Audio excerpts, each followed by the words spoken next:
In this video, I'm going to talk about how school and family can do to work together to help teens with FND, that is Functional Neurological Disorder, so then these teens will feel safe, comfortable, and supported while they're in school.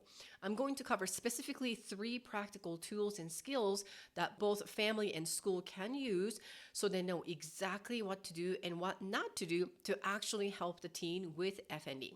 So let's dive in. Hi, my name is Dr. Lee. I'm a pediatric health psychologist and founder of Teen FND Academy. So over the years, I have gotten a lot of inquiries and questions and struggles and frustrations from both school and family who has been dealing with FND. And of course, that includes teens who are actually going through the FND. And so I figured, well, there's a lot of videos that I posted on my YouTube channel about what to do with school with teen FND, but I want to go even further and kind of talk about case by case of a lot of examples that I have been having with all of these families over the years. So let's dive in. Before I go any further, I want to talk about one clear thing. That is, what is your role? And when I say your, that includes teen, parents, and the school. And I'm not going to really talk too much about the provider's role here, but because it's mostly about school. So let's start with school. I would say one thing that is very, very clear for both obviously school and also the family is the school cannot be a treating provider. That's not their role. So the school's role instead is to work as a team to create the safe environment, both physically and emotionally, as much as possible, for the students to be in school to learn, regardless of the FND. That is their job. And usually what that means for teen FND specifically is for the schools to talk to family, right, the parents, and the students and then providers, and coming up with the plan about what to do while the student is on campus with this FND condition.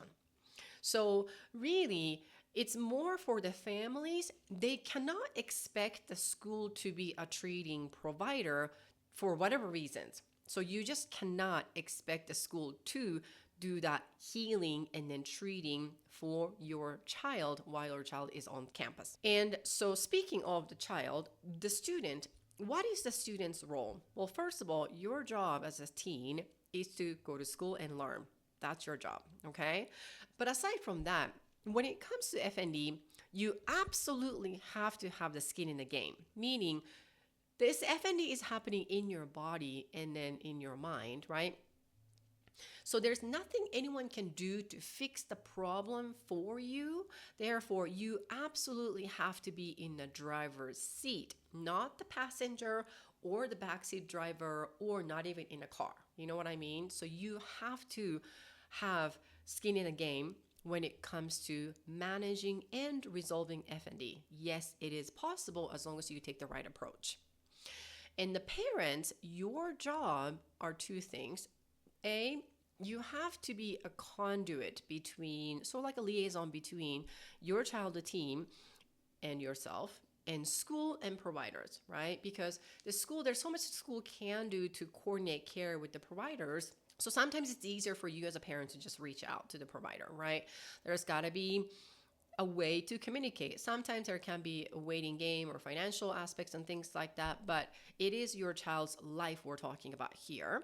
And so the parent, your job is to help the team advocate and then come up with the plan as a team. You don't have to have all the answers as a parent, so you're not expected to just march into school and then telling all these lists of things that the school should be doing. It is a concoction and a conversation in the team approach, so you don't have to have all the answers. With that, you need to learn to let go of a lot of controls because typically speaking, unless you are going to school with your child all the time, and when I say teens, I'm usually talking about middle school, junior high, high school students, you're not really like going to school with your child all the time. Therefore, there's so much you can do to control the environment. So you as a parent, your role is to, yes, communicate, but start learning how to let go of this control. Okay, so those are the giant overall big picture of who is playing what role here. Because if you don't have this clear role, this is where the false expectations or frustrations, or you should be doing this, and the pointing fingers can come into play. So I just want to make that clear in the beginning. So let's just dive in. Practical tool number one. I don't even know how many times I have to say this, but you have to absolutely know what FND is and what is not. So what is FND? FND is this cross-wired communication problem between the brain and the body, even though the teen's brain and the body are structurally and physiologically A-okay. They're not going to see anything in MRI or EEG or any of that stuff, but it is a real diagnosis, and your child or the teen is not making things up, okay? And it is not a medical emergency, even though it looks sometimes horrific, to see these kids on the floor looking like a convulsing, but FND episode itself, regardless of the type of FND episode, is not a medical emergency. So you have to know that. So the school cannot treat FND like a medical emergency each and every time there is an episode itself. There might be a secondary injury related to or because of the FND, but FND episode itself is not harmful. And I'm going to talk about what is harmful instead. But moving on. And the other thing is that the FND is not just one thing that is causing this problem. It's no longer just psychological or stress or anxiety or trauma.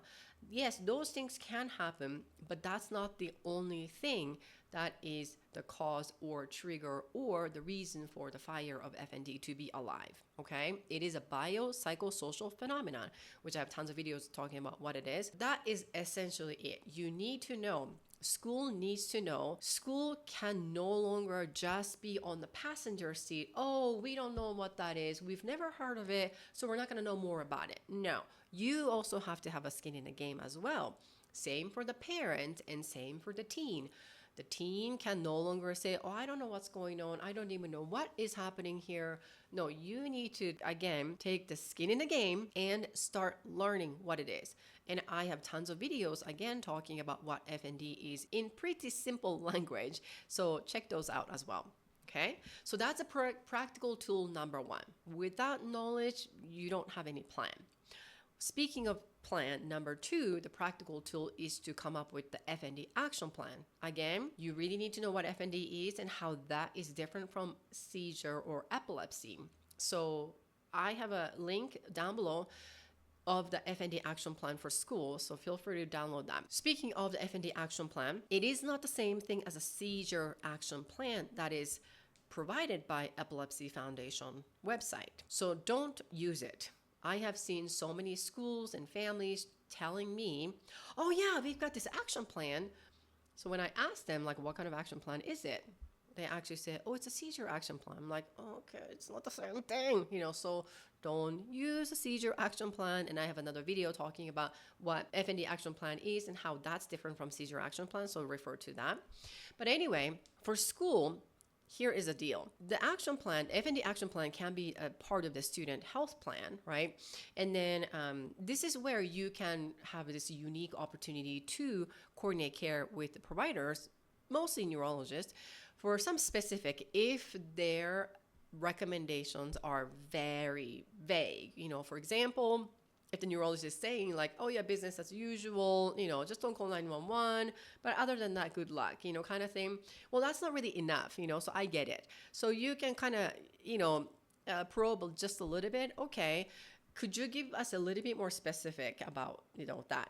And if the neurologist is not willing to give you anything concrete guideline, then use my FND action plan and then bring it to the neurologist. Hey, we have this action plan, and what do you think? Is there anything that you want to add or subtract, right? And again, it's not totally up to you, the school, or the provider to come up with or complete the action plan. It is a team, again, conversation. So the parents need to be involved. The teen needs to be involved as well, but at least you can kind of get that basic, thing that there is nothing jumping out of that, action plan, which, by the way, this action plan is literally, a guideline coming from other professional organizations and things like that. So I'm just not making things up here, okay? But use this action plan as a template and then talk to your provider for specific recommendations for a specific student, if there are any. And speaking of the student, your plan is to practice any kinds of effective strategies before, during, and after your episode. This is where you just cannot be a victim sort of mindset, thinking, oh, there's nothing I can do. This is something I have to live with it. Teen FND is absolutely like a solvable problem as long as you take the right approach. So don't think and don't believe when doctors say, oh, FND is a chronic thing, so it's a permanent thing, so you have to live with it. I mean, you can live with it, but you don't have to. So that's an option. And you have the key to unlock the castle, but you have to do it. This is where you have to have a skin in the game, right? So it's not something that school can do to help you or fix it for you. That kind of thing. So with that, you don't really need to tell the entire class, about your episode or your condition. But in reality, if you are having any frequent episode right now at the moment in classroom, like when you're in a classroom, realistically speaking, yes, it kind of sting a little bit, but it would be a good idea to let the class know, hey, I have this condition, just like 1 minute, speech, kind of thing. Hey, I have this condition, but I'm working on it and it's not a medical emergency. It might look kind of scary, but I'm good. Fine. Simple as that, right? Just give them a heads up. And if you're like refusing, oh, no, I don't want people to know that. Well, then it's going to create more confusion in other people. And then they're going to start wondering and then talking about, oh, what's going on with this kid? That kind of thing, right? So just, again, this is where you might have to wear sort of like a hero mindset, which I talk a lot about in my online coaching program, Teen FND Academy. But it's really important for you to, again, have a skin in the game, because at the end of the day, you're the only one who can basically resolve this with the guide, okay? But the guide cannot fix it for you, all right? So really think about, sometimes you can just quickly tell the class and then let them know, hey, this is what's going on. They don't really need to know all the details, but it's really important to give them a heads up, especially if you want them to do something or rather not do anything. So then you're not sort of like in that spotlight, right? Parents, you can be available, but again, you're not physically there, like on standby. And what is really important for parents is you got to start to let go. So that means that you don't need to be on the standby all the time, like your phone is about to ring and then you're ready to go and drop everything. No, because your child needs to learn to stay in school gradually, right? Baby steps, but eventually full time and all day, every day. So if you are ready to pick your child up, then basically you are delaying the recovery timeline. So if that is what you want, I would say go ahead to do that.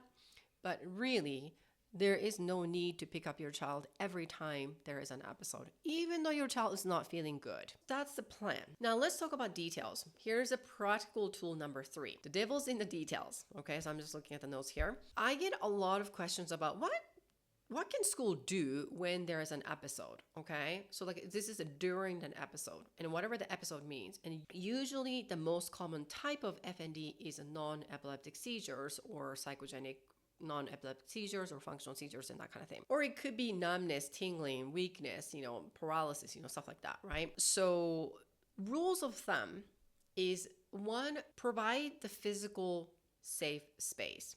So if the student is about to have an episode at the top of the stairs, for example, okay, not really a good place, right? Or if there is a lot of like a sharp object nearby, I don't know what that situation would be, but as long as there is relatively speaking, physically safe, then you don't really need to move the student right away as long as the student is in that safe place, regardless of the location when this episode is happening. So it could be classroom, could be like hallway, it could be cafeteria, could be like a track field, during extracurricular activities, right? Speaking of extracurricular activities, I have had so many schools doing something different, oddly, in terms of the protocol when the kids are doing extracurricular activities.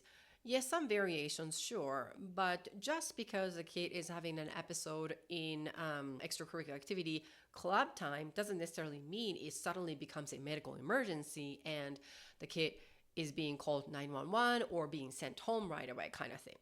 The same protocol must be applied in or out of the classroom setting as long as the child is on campus. So that is that. But let's talk about what about in hallway or kind of cafeteria? Naturally speaking, there's a lot more traffic, right? So first of all, again, this is, kind of goes back to this action plan. What are you planning in the beginning? So can this student have a hallway pass, right?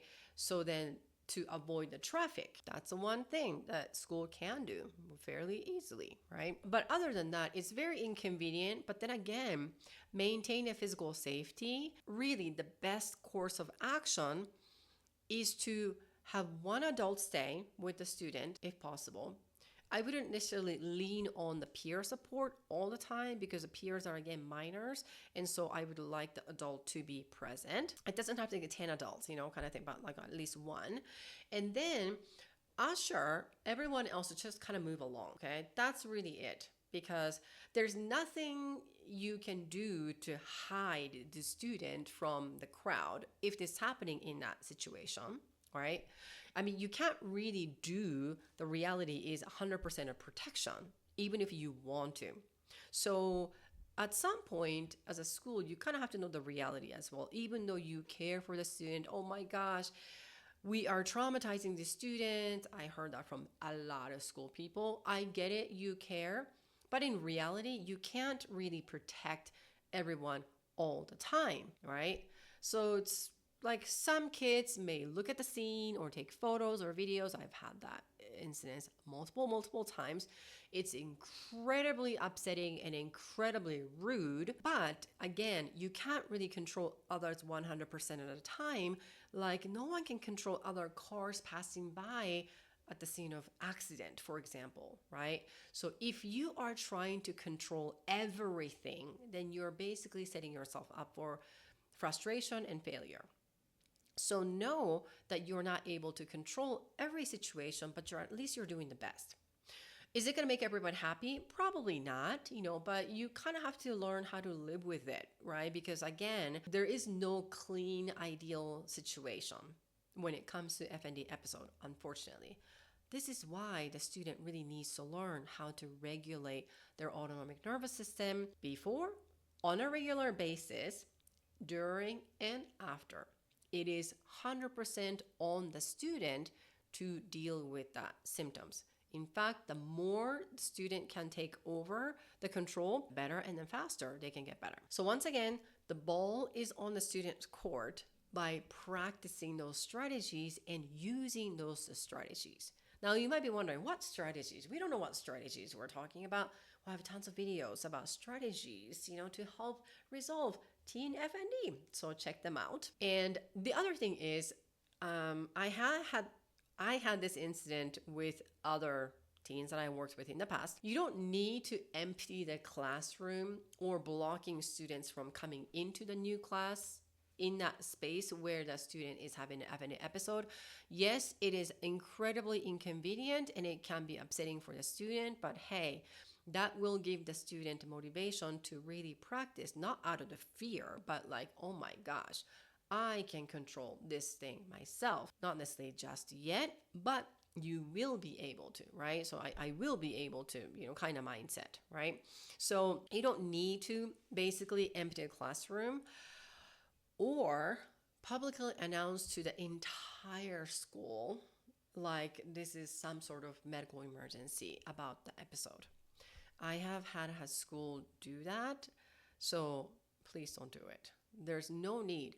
Yes, the kids can basically, figure out or see it, but you don't really need to announce to the entire school, okay? So what can school do to support the student in school, like while they're in school? I get this question all the time as well, and I am really glad that they're actually asking me that question, or this, anyone school is asking these questions to basically anyone, like, what can we do to support? That's the good spirit, because I have seen the other opposite end of the spectrum. The school is not even willing to do anything, and that's a whole another issue in and of itself. But let's just say in this video, you guys are all willing to help each other. Okay, what can school do to support the student?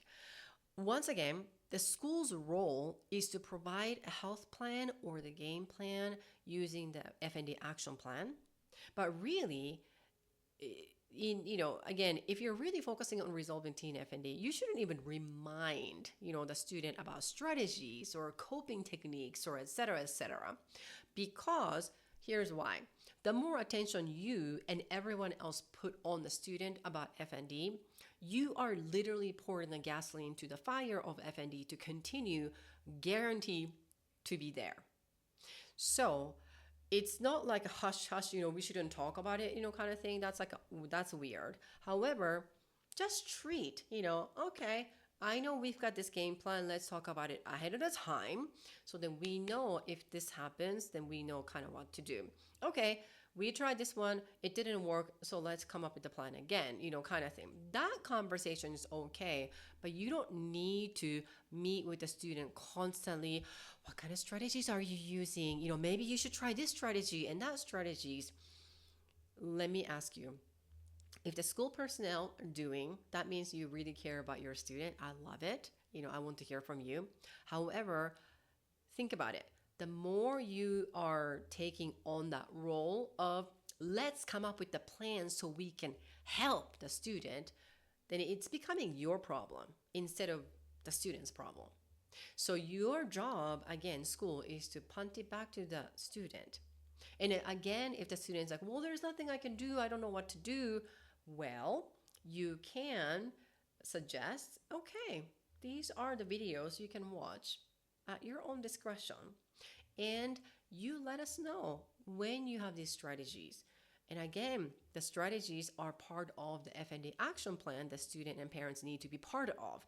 This is why coming up with the plan ahead of the time and have the student having the skin in the game is so, so important. Because otherwise, if the school is working harder than the student, then I will tell you it is becoming the school's problem to solve, not the teen's problem to solve.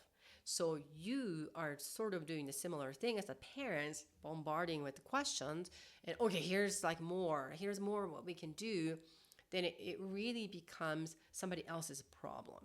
So that is one, I guess, unique thing about FND that you need to learn to back off.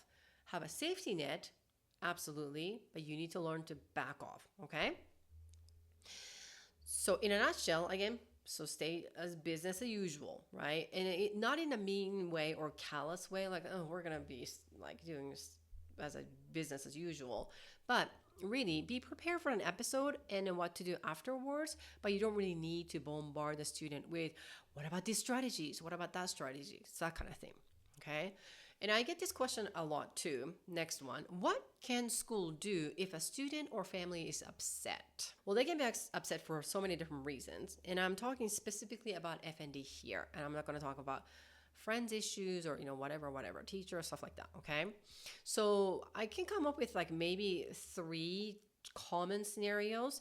Number one is family might be upset because the protocol is not the same thing for the extracurricular activities. I had that experience previously, many. And I would say it's on school. The school really needs to work with not only the teachers, but the coaches and other club activities on campus as much as possible to be consistent. So the student has the right to stay in campus, on campus, okay? So student has a right to stay on campus. So that is that. And the second scenario would be family is upset, maybe because the school cannot prevent the student from having an episode. As I was kind of harping on this throughout the time, it's not on the school, because school's job is not to be a treating provider. There's so much you can do as a school to prevent the episode from happening Why? Because this episode is happening inside of the student's body. That's why. Yes, there are some triggers, maybe a lot of noise, bright light, commotion, and stuff like that. Easily implemented in the FND action plan. Can the student have headset, as needed, or have a hat or sunglasses or blue light protected, glasses and things like that. I mean, is it gonna be like 100% shield? Not really, but is it gonna help a little bit? Sure. And this is something that school can do to approve those things as much as possible to help. But school cannot be responsible for preventing an episode from happening in the first place. The third kind of scenario, this is also a pretty common thing, and it usually comes from the student, but the family is upset because the student felt like being left alone. And I've seen both cases here, and oh gosh, there are so many scenarios that I have had that. In my opinion, depending on the situation, but generally speaking, it's on everyone. And when I say it's on everyone, is talk beforehand and come up with the plan. So what is school going to do during an episode? Talk about it ahead of the time, not like a reactive, right? So then parents and students, everybody is on the same page, and then everybody knows what that page is. So you have to have that beforehand conversation and come up with a plan. The best solution is for the student to use the practical skills or practice the skills, and then over time they get better. That's the best case scenario. Now it might take a hot minute, but they can do that. And also related to that, I would say stop focusing on the short-term goal. Like, what can you do like right now in this moment so we can shorten the duration of the episode? Once again, unless the student can do their own thing to shorten the episode and come out of it on their own fast enough, everything else that everyone else does is going to perpetuate that dependency and lack of control. Therefore, you are basically putting the gasoline to the fire of FND. It sounds incredibly frustrating because you feel like, can we just like shake the student and then wake him up? You could, but it doesn't help in a long run. So you're basically planting the seed that this student is going to have FND for a long, long time, which is going to essentially tax everybody's time and energy and resource, right? Including the student. So don't focus on the short-term goal, really focusing on the long-term goal, even if it takes an entire semester or maybe sometimes a year. It's a long game, all right? And I've been asked this question a lot too. What happens if other students or staff members are traumatized because they see this episode right in front of them? It's a very common thing and it's super unfortunate. But once again, you cannot make everyone happy as a school, all right? Or prevent anyone from having emotional reactions. It's their own emotional reactions. So you as a school cannot be responsible for everyone else's emotional reactions, right? Yes, you can do as much as possible to create a safe environment, but there's so much you can do. So show empathy and punt it back to them, whether students or staff members, about what they can do to help themselves, because they also cannot control this student's FND episode either, right? So this student or you, school, cannot control other people's emotional reactions either. So you have to sort of like be a liaison, but really punt it back to the other students and the staff members of what they can do to handle that, I don't know, stress or events or emotional reactions and things like that. Next question, what can school do if the family has limited resources? So I have a lot to say about this. Maybe this is a video on its own, but I see a lot of families from all over the country. I mean, kind of international, to be honest with you, in my teen FND Academy program. That includes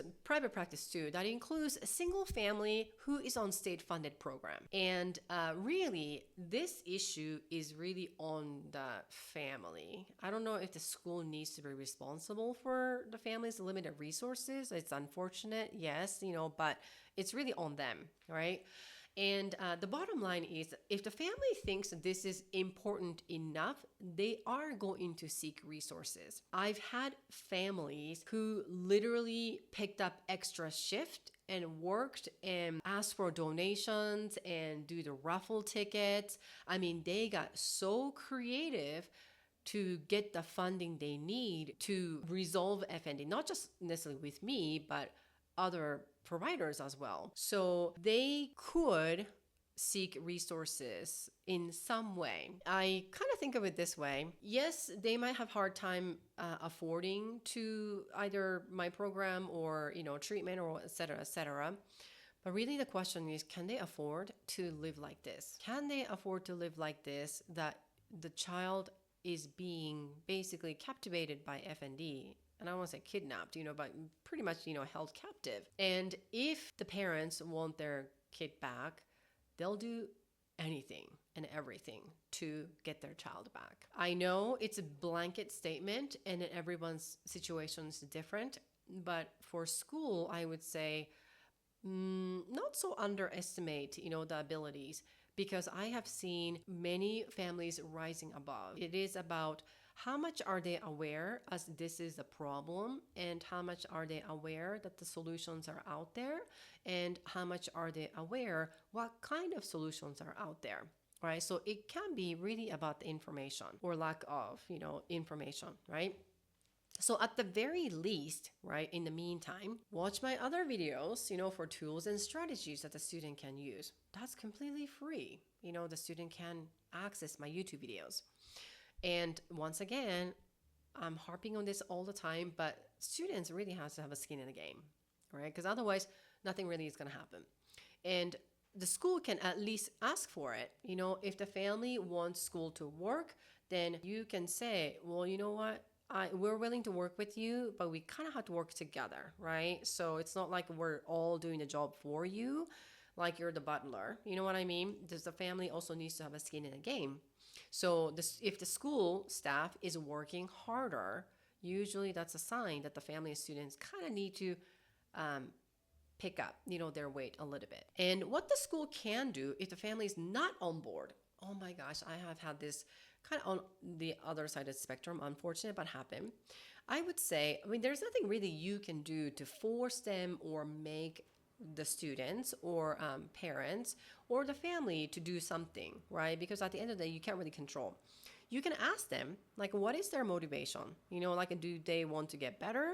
And what does this success, as a student will look like, right? If the student does not have FND or the student resolves FND, because that's possible. And if so, why is it so important? Why getting better is so important? And then the other question you can ask is, how are you going to make things work? Instead of being sort of like a victim role and just waiting for this perfect opportunity to come, and then they're going to be on board. Well, it's really about their body.